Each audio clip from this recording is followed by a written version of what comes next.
President Yoon-Suk-yeol is being openly investigated for treason over his short-lived martial law declaration last week, despite surviving Saturday's impeachment vote at the National Assembly.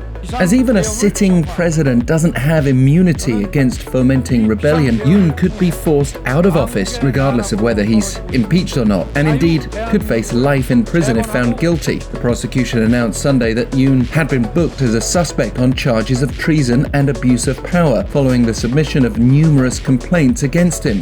The main opposition Democratic Party is pushing for a bill to appoint a permanent special counsel to investigate Yoon, in other words, not having faith in the prosecution and police to conduct a thorough probe. But the prosecution's head of a special investigation headquarters into Yoon's martial law declaration has asked for trust.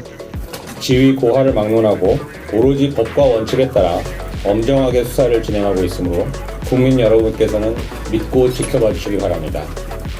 Yoon himself vowed not to avoid legal responsibility when he issued a public apology over the weekend.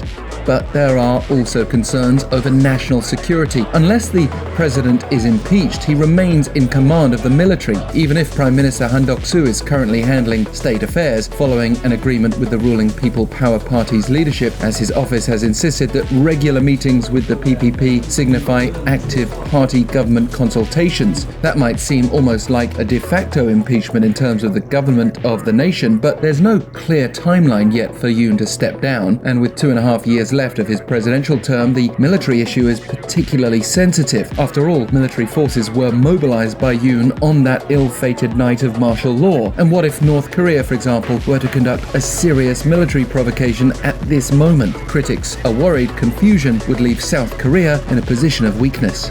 So, in addition to all the talk of investigations, opposition lawmakers plan to reintroduce another impeachment motion against Yoon this week, setting us up again for the drama of a Saturday evening, waiting to see if ruling party lawmakers crack under pressure. Only 3 of 108 participated in last Saturday's vote, but the opposition bloc only needs 8 ruling party lawmakers to break ranks in order to impeach Yoon.